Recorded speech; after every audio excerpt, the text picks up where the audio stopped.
Hello hi बच्चों, class 10th के मेरे प्यारे बच्चों, आपका इंग्लिश का पेपर हो चुका है और उम्मीद कर रहा हूं आपने बहुत अच्छा किया है। अब बारी आ रही है साइंस की। 5 दिन हमारे पास बचे हैं और आपको इसमें भी अच्छा स्कोर करना है। तो साइंस में जो सबसे ज़्यादा प्रॉब्लम आती है, जो मुझे लगता है, वो है केमिस्ट्री में रिएक्शन याद करने में बहुत प्रॉब्लम आती है बच्चों को। तो उनके लिए मैंने ये छोटा सा वीडियो बनाया है ताकि आप इसमें से कुछ नंबर स्कोर कर सको। स्कोर करना पड़ेगा, अगले साल साइंस लेना है, थोड़े नंबर चाहिए। तो केमिस्ट्री में आप स्कोर करो बेटा, यही मेरी उम्मीद है। और इसके लिए मैं ये चैप्टर लाया हूँ, कार्बन एंड कंपाउंड।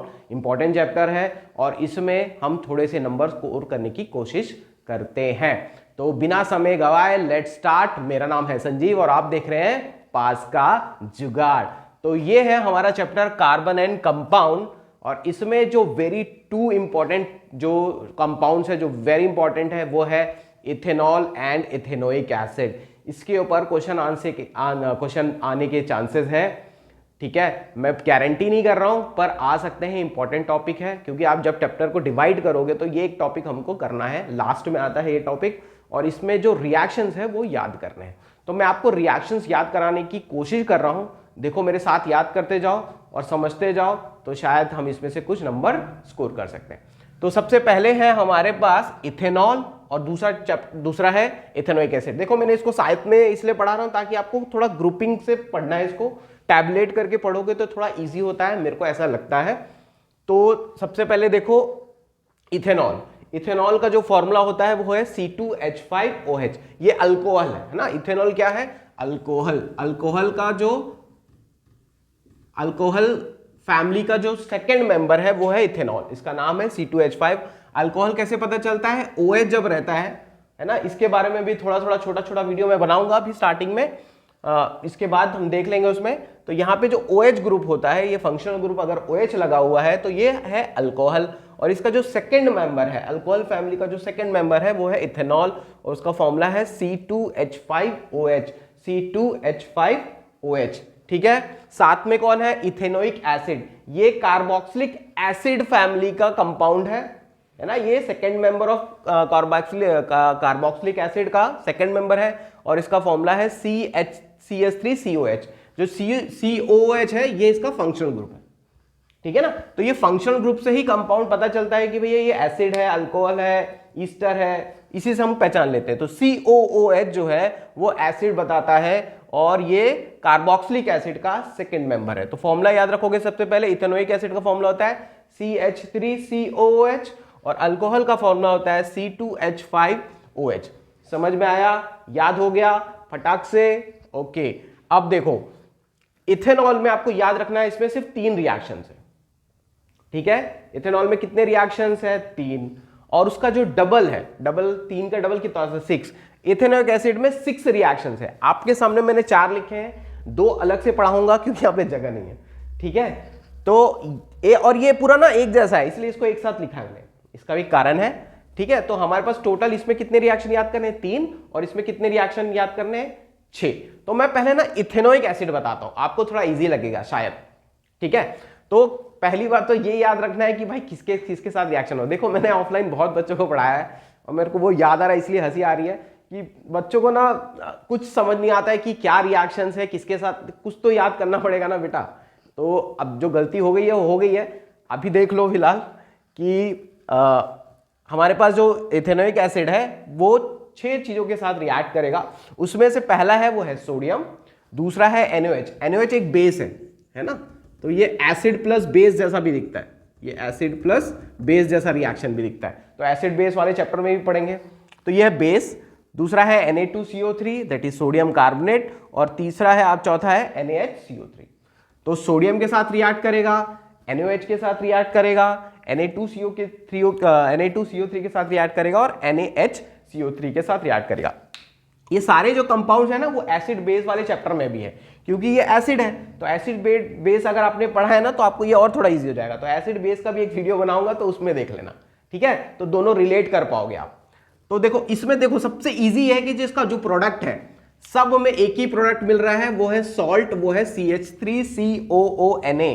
इसलिए इस रिएक्शन को याद करना मेरे को लगा इजी हो जाएगा हमारे लिए।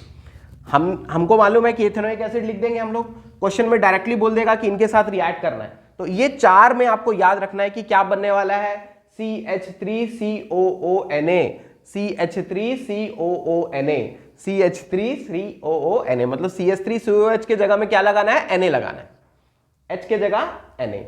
क्लीन है क्या? थोड़ा सा याद करोगे, थोड़ा सा समय लोगे, और अभी वीडियो के एंड तक याद हो जाना चाहिए। समझ में आ रहा है? इसको अलग से याद करने की जरूरत नहीं है। तो सब में क्या लगने वाला है, CH3CONA, ठीक है। तो सब में आपको मालूम है, देखो ये एसिड वही रहेगा, इसमें चेंज हो रहा है। तो एक है आपका सोडियम, फिर है NaOH, फिर Na2CO3, फिर NaHCO3। सब में क्या मिलने वाला है, CH3CONA। ओके, पहले कंपाउंड में क्या मिलने वाला है, H2, याद रखो। फिर ये H2O हो जाएगा, वाटर हो जाएगा।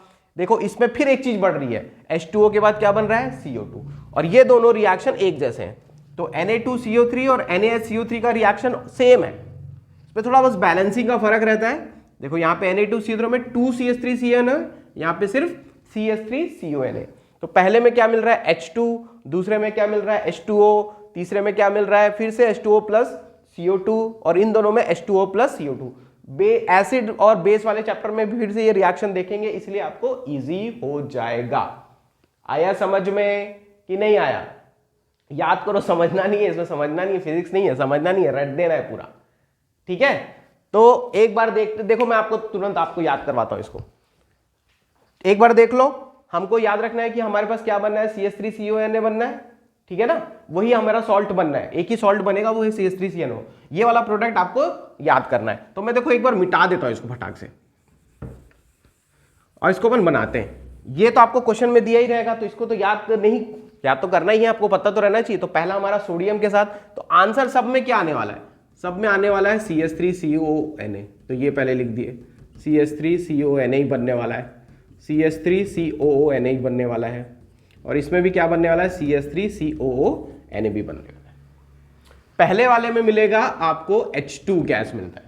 अब ये H2 गैस यहाँ पे भी पहले रिएक्शन में भी मिलेगा, तो इन दोनों को याद कर लोगे कि पहला रिएक्शन सोडियम के साथ H2 ही मिलता है, ठीक है ना। देखो ये इसको यहाँ इसकी जगह लेगा तो ये H हटेगा, ये बनेगा कैसे रिएक्शन, ये इसकी जगह लेगा यहाँ पे, तो ये इसको हटाना पड़ेगा ना, और इसको हटाने के लिए हमको 2 लगेंगे। अच्छा, ये बैलेंस नहीं है रिएक्शन, तो इसको बैलेंस, पहले वाले में होगा बैलेंस, तो ये आपका 2 है ना, ये 2 है सारा। तो यहां पे ये Na है, इसको हटाएगा तो H की जगह पे Na चला गया, तो ये Na हो गया और बन गया H2। यहां पे क्या करना है, यहां पे पानी मिलने वाला है, यहां पे भी क्या मिलने वाला है, पानी मिलने वाला है, यहां पे भी क्या मिलने वाला है, पानी। पानी सब में मिलने वाला है, ये तीनों रिएक्शन में पानी मिलने वाला है। अच्छा, यहां पे क्योंकि देखो यहां तो कार्बन है ही नहीं, यहां पे देखो CO3 है, CO3 है, ये CO3 क्या बन जाएगा, CO2 बन जाएगा। ये कार्बन जो CO3 है वो CO2 बन जाएगा। तो इस तरीके से ये रिएक्शन याद हो जाने चाहिए, ठीक है। Hope it helps. आप फिर से एक बार याद कर लो कि हमारे पास एसिड है, एसिड किसके साथ रिएक्ट करता है, सोडियम के साथ, सोडियम हाइड्रोक्साइड के साथ, सोडियम कार्बोनेट के साथ, सोडियम बाइकार्बोनेट के साथ, सबके साथ एक ही सॉल्ट मिलता है, दैट इज CH3CONA। पहले वाले में मिलता है H2, फिर बनता है H2O, H2O तीनों मिलेगा, तो ये भी याद रख सकते हो साथ में। फिर ये 2 रिएक्शन में CO2 मिलेगा। एसिड बेस में भी रिएक्शन आएगा, तब उसको पढ़ाऊंगा ना, तो आपको याद हो जाएगा, ठीक है। 5 मिनट लो, याद करो इसको, ठीक। ओके, तो ये हो गए हमारे इथेनोइक एसिड के 4 रिएक्शन। 2 आपके पास बचे हुए हैं, 2 रिएक्शन इसके बाद में बताता हूं। अच्छा, अब कर लो इथेनॉल का। इथेनॉल क्या है, इथेनॉल होता है C2H5OH। OH हमको पहले ही बता दिया, OH आपका अल्कोहल होता है। इसके सिर्फ 3 रिएक्शन है, तो भाई 3 रिएक्शन ज्यादा इजीली है। इसमें देखो 4 तो बिल्कुल, इसका प्रोडक्ट तो बिल्कुल याद है भाई, है कि नहीं, और कैसे करूं, ठीक। अब यहां पे देखो इस 3 रिएक्शंस में सबसे इंपॉर्टेंट रिएक्शन ये वाला है, सेकेंड वाला, ठीक है। इसको ये एग्जाम में बहुत आता है, ये 2 भी आ सकता है, लेकिन ये ज्यादा आता है, इसलिए इसको तो बिल्कुल याद रखना, ठीक है। तो स्टार्ट करते हैं इससे। हमारे पास अल्कोहल है, बैलेंसिंग वाला पार्ट को रट नहीं सकते भाई, ये जो 2-2 वाला है अगर रटना है तो रट भी सकते हो आप, ठीक है ना। लेकिन यार बैलेंसिंग कर लेंगे, क्योंकि चैप्टर 1 में तो बैलेंसिंग ही है। जैसे यहाँ पे 2Na है, यहाँ पे भी अगर आपको H2 निकालना है तो 2 सोडियम लगेंगे यहाँ पे, तो ये 2 वाला जो नंबर है मैं उसको सजेस्ट नहीं करूंगा कि रटो आप, है ना, लेकिन क्योंकि एग्जाम में ना बैलेंस इक्वेशन लिखने पड़ते हैं तो बैलेंसिंग करना भी थोड़ा देखना पड़ेगा। अगर इतना हो रहा है कि रट सकते हो तो रट भी दो भाई। देख सब अलग अलग लोग होते हैं, किसी किसी को याद रहता है, किसी को याद नहीं रहता है, ठीक है ना। तो यहां पे भी देखो ये बैलेंसिंग वाला जो पार्ट है ना, पहले रिएक्शन को समझो, इसमें से ये H हटेगा, इसकी जगह क्या आएगा, सोडियम आएगा, H2। सेम रिएक्शन है तो ये दोनों साथ में याद रख सकते हो, पर इन दोनों में कंपाउंड अलग अलग बनेगा ना। इसमें बनेगा सोडियम इथॉक्साइड और उसमें बनता है सोडियम इथेनोएट, है ना। इस कंपाउंड का नाम क्या था, सोडियम इथेनोएट। मैंने मिटा दिया था तो स्टार्टिंग में लिखा होगा, उसको देख के लिख लेना। ओके, तो दोनों रिएक्शन एक जैसे दिख रहे हैं, दोनों में हाइड्रोजन मिल रहा है, ठीक है। तो दोनों ही इथेनॉल और इथेनोइक एसिड को जब सोडियम के साथ रिएक्ट करोगे तो H2 गैस मिलेगा। क्लीन है, याद कर लो फटाफट, घुमा लो, सेल में ठूस दो। ओके, दूसरा इस कंपाउंड का नाम क्या है, सोडियम इथॉक्साइड। 2 Na क्यों लगा रहे हैं, क्योंकि H2 आ रहा है, तो H2 कैसे आएगा, यहां पे तो एक ही H है तो 2 लगाने पड़ेंगे, और यहां अगर 2 लगाओगे तो यहां पे भी 2 लगाना पड़ेगा बैलेंस करने के लिए, 2 H निकालने हैं, ठीक है ना। ओके, तो ये रिएक्शन इसके साथ याद कर लोगे। आपको ये H के साथ H की जगह क्या लगाना है, ONA लगाना है भाई। ओके, दूसरा देखो ये है, इसको हम लोग डिहाइड्रेशन भी बोलते हैं। देखो पानी जिसमें भी लगता है ना, जिसमें पानी निकलता है उसको डिहाइड्रेशन बोलते हैं। तो डिहाइड्रेशन ऑफ अल्कोहल करके पूछ लेगा तो फिर बच्चा छोड़ के आ जाता है, ये भी तो दिक्कत है हमारे साथ। तो डिहाइड्रेशन का मतलब पानी, यार पानी की कमी। यहां पे क्या हो रहा है, पानी निकल रहा है, तो जब अल्कोहल में से पानी निकालोगे तो क्या बनेगा, अल्कीन का इथीन बनता है, ये अल्कीन बनता है। अल्कीन क्या होता है वो फिर से कभी यार ये बीच बीच में जो पुरानी चीजें हैं ना वो भी याद करनी पड़ती हैं, क्योंकि आप रट रहे हो तो डायरेक्ट रट सकते हो। अगर आपने इथेन और इथाइन नहीं पढ़ा हुआ है तो इसमें ये C2H4 उसका फॉर्मूला होता है। तो इसमें से जब वाटर निकालोगे तो देखो वाटर, देखो निकालोगे तो कभी कभी ना थोड़ा बेसिक्स भी लगाते हैं। अगर इसमें से आप पानी निकाल दोगे मतलब H2O निकाल दोगे, इसमें टोटल हाइड्रोजन कितने हैं, 6 में से आपने अगर 2 हाइड्रोजन निकाल दिए क्योंकि H2 बनाना है, तो कितने हाइड्रोजन बचेंगे, 4। ऑक्सीजन भी निकल गया तो बचा कितना, C2H4 बचा यार। ये भी ऐसा भी याद कर सकते हो। तो पानी निकालने से, और पानी निकालने के लिए ऐसे ही नहीं लगेगा, पानी निकालने के लिए आपको लगेगा कॉन्सेंट्रेटेड H2SO4 और एक टेम्परेचर भी लगेगा 443 केल्विन पे। जब हम इसको हीट करेंगे in the presence of concentrated H2SO4 we will get C2H4 and water. तो ये 443 याद रखना है, ये चीज याद रखना है, 443 केल्विन, 443 केल्विन 443। तो कुछ भी याद करो, किसी भी तरीके से याद करो भाई, याद करो, ये इंपॉर्टेंट है। एग्जाम में इसके क्वेश्चन किस प्रकार से आते हैं वो भी बताऊंगा, ठीक है। तो वाटर अगर निकाल देते हो अल्कोहल से तो क्या बन जाएगा, अल्कीन बन जाएगा, दैट इज C2H4 और प्लस वाटर। ओके, ये जो तीसरा रिएक्शन है ये इथेनोइक एसिड कैसे बनेगा, अगर पूछ सकते हैं ना इथेनोइक एसिड को कैसे बनाओगे, तो इथेनोइक एसिड को बनाने का एक तरीका है कि अल्कोहल में अगर ऑक्सीडेशन करते हो, ये वाला रिएक्शन होगा ऑक्सीडेशन। ये वाला कैसा रिएक्शन है, ये डिहाइड्रेशन है, और ये वाला कैसा है, ऑक्सीडेशन है। तो अगर अल्कोहल को ऑक्सीडाइज्ड करोगे, अच्छा ऑक्सीडेशन करने के लिए ना आपको ऑक्सीडाइजिंग एजेंट्स लगते हैं।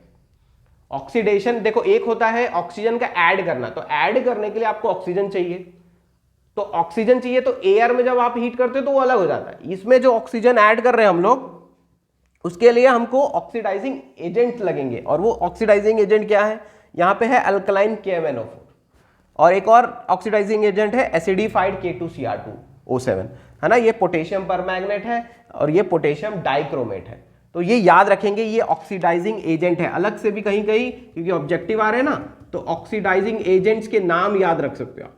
तो हमारा ऑक्सीडाइजिंग एजेंट कौन है, अल्कलाइन KMnO4। क्या काम है इनका, ये जो ऑक्सीजन दिख रहा है ना, ये अल्कलाइन KMnO4, मतलब अल्कलाइन का मतलब होता है NaOH प्लस KMnO4, है ना। कोई भी बेस लेना है, अल्कलाइन का मतलब बेस के साथ इसको रिएक्ट करेंगे, जब इनका रिएक्शन होता है ना तो ऑक्सीजन मिलता है। अच्छा, इस ऑक्सीजन की खास बात देखो, इसमें एक डब्बा लगा के रखा हो, क्योंकि ऑक्सीजन हमेशा O2 के फॉर्म में मिलता है, मॉलिक्यूल के फॉर्म में। ये नेसेंट ऑक्सीजन है, सिंगल ऑक्सीजन।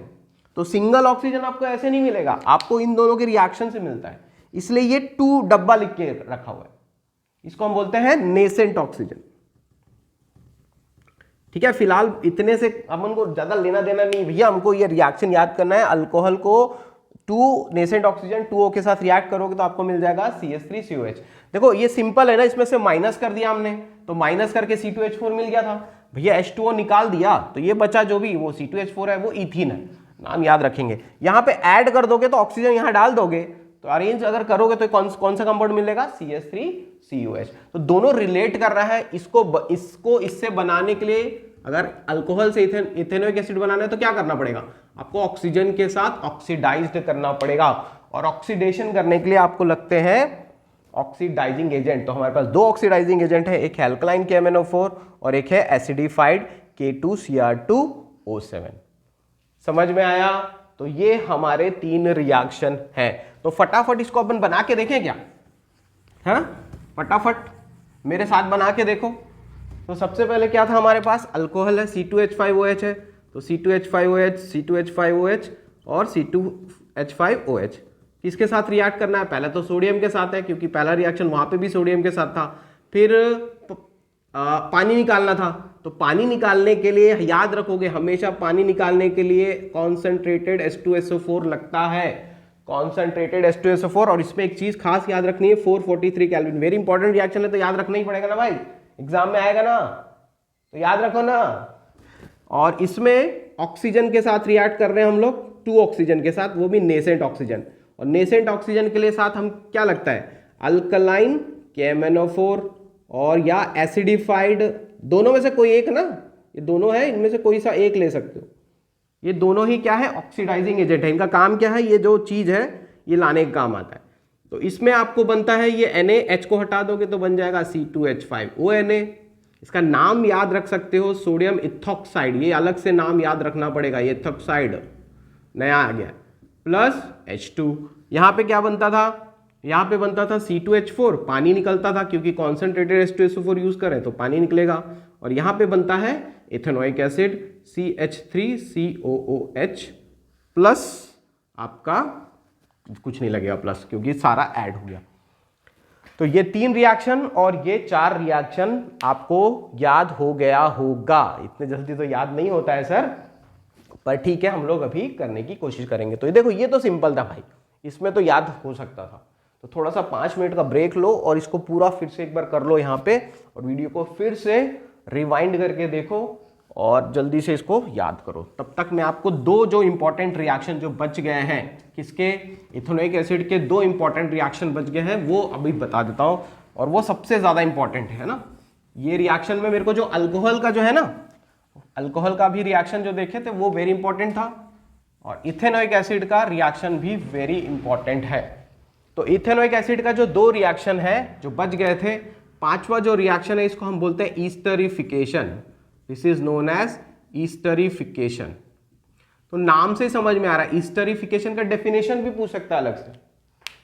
तो ईस्टरिफिकेशन मतलब ईस्टर बन रहा है। तो ईस्टर एक प्रकार के कंपाउंड्स है, जो देखो फूल है, फल है, उसमें से स्मेल आती है, तो वो ईस्टर की वजह से आती है।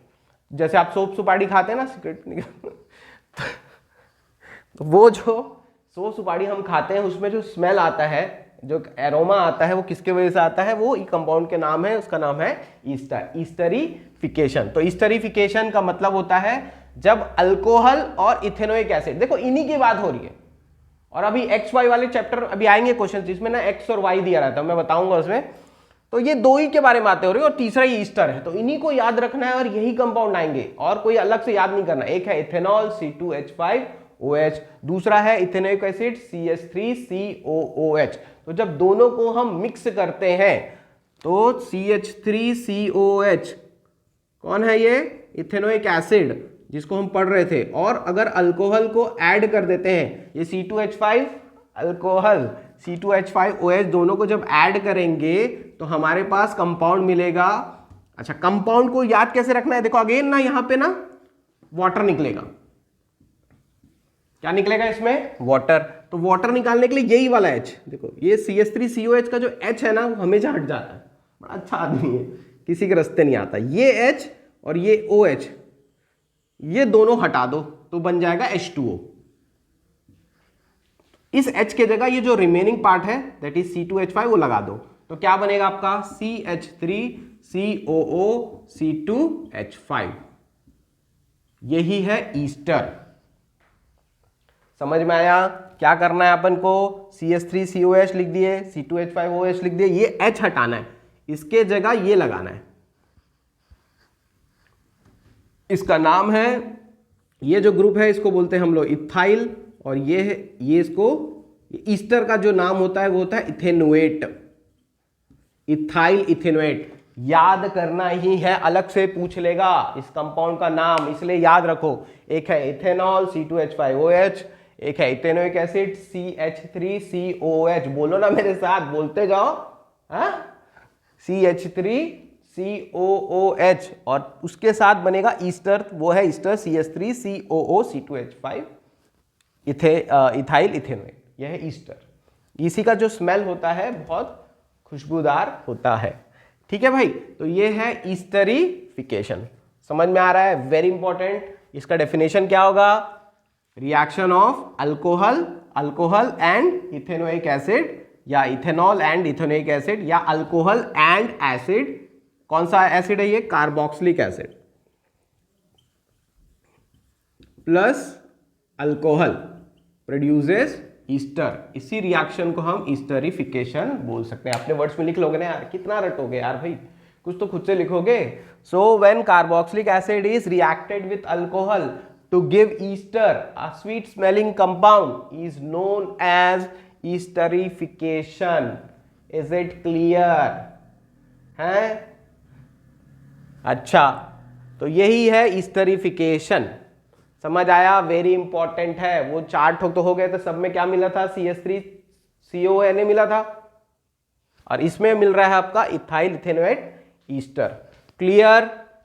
ओके, तो नेक्स्ट क्या बच गया? ईस्टरिफिकेशन। इसी का जो उल्टा होता है, इसी का जो उल्टा रिएक्शन है, इसको हम बोलते हैं हाइड्रोलिसिस।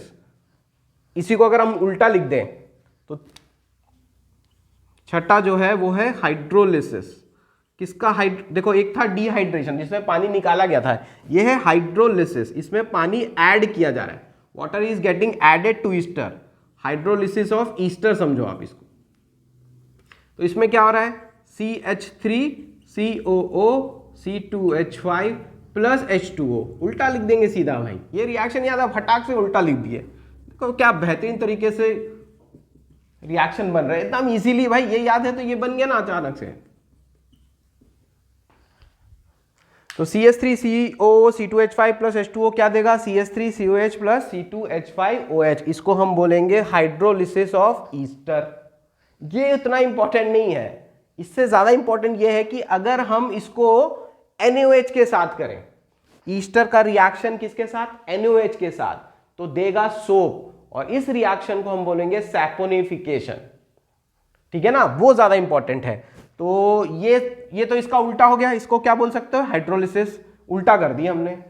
अगर इसमें हम H2O के जगह CH3COO C2H5 जो है ईस्टर को किसके साथ रिएक्ट करें? NaOH के साथ रिएक्ट करें, तो दिस गिव्स CH3COONA। अगेन वही है ना, पहले भी मिला था, CH3COONA प्लस आपका ये जो है C2H5OH, अल्कोहल वही बन जाएगा। ये तो वही बनेगा ना, सिर्फ यहां पे चेंज आएगा H के जगह, क्योंकि यहां पे Na ले रहे हो। तो ये CH3CONA जो देगा, इस रिएक्शन को हम बोलते हैं saponification. This is known as saponification. तो नाम सैपोनिफिकेशन का नाम क्यों रखा गया है? क्योंकि इससे सोप बनता है। ये एक तरीके का, ये सोप नहीं है, इसमें कुछ चेंजेस करूंगा ना तो ये सोप बनाने के काम आएगा। सोप भी ऐसी रहता है, बस उसमें ये चेंज रहता है, इसके जगह मैं कुछ और रख दूंगा। अब वो क्या रहेगा वो अपन देखेंगे सोप और डिटर्जेंट में। तो इसके जगह अगर हम कोई बड़ा फैटी एसिड ले लें, है ना, जैसे आपका ओलिक एसिड, स्टीरिक एसिड, बड़े एसिड्स ले लें जिसमें C17H35 ऐसा, तो C17H35 COONA, ये जो है वो सोप है। समझ में आ रहा है ना? तो सोप बनाने के काम आता है, इसलिए इसको हम क्या बोलते हैं? सैपोनिफिकेशन। तो सैपोनिफिकेशन पूछ सकता है अलग से, और ईस्टरिफिकेशन पूछ सकता है। तो तो सब सैपोनिफिकेशन क्या है, ईस्टर का रिएक्शन विथ व्हाट, NaOH, है ना। तो बेस के साथ जब रिएक्ट करेगा ईस्टर विच गिव्स सोप, तो that is known as saponification. तो देखो ये दोनों, इसका तो उल्टा हो गया और H2 की जगह क्या लगाना है, NaOH लगाना है। समझ में आ रहा है। तो ये दोनों इंपॉर्टेंट रिएक्शन हैं, ये एग्जाम में आने के चांसेस हैं। इथेनोइक एसिड की ये दो रिएक्शन को अलग से याद करना है। समझ में आया। तो टोटल हमारे पास अगर इसको अलग अलग करोगे तो 7 हो जाएंगे रिएक्शन, 6 बोल रहा था तो एक और जोड़ सकते हैं, 7 हो गया। ये वाले दो याद रखो अच्छे से, ईस्टरिफिकेशन और सैपोनिफिकेशन। और अल्कोहल का जो सेकंड वाला है ना, डिहाइड्रेशन, पानी निकालते हैं तो क्या होता है, C2H4 बनता है। उसका एक चीज याद रखना है, 440 वोल्ट है, बोलता है ना 440 वोल्ट है, तो यहाँ पे 443 है, 3 वोल्ट और बढ़ा लो तो 443 केल्विन। इतने टेम्परेचर पे और पानी निकालने के लिए लगता है कॉन्सेंट्रेटेड H2SO4। तो अगर कॉन्सेंट्रेटेड H2SO4 अगर आप यूज कर रहे हो तो पानी निकल जाएगा इथेनॉल में और बन जाएगा C2H4। ये रिएक्शन भी इंपॉर्टेंट है मेरे ख्याल से। तो ये दो रिएक्शन जो है आपको अच्छे से याद रखना है। अच्छा एक चीज और, यहां पे भी देखो पानी निकल रहा है, तो यहां पे भी क्या लगेगा, जहां जहां पानी निकलता है वहां कॉन्सेंट्रेटेड H2SO4 से करते हैं रिएक्शन।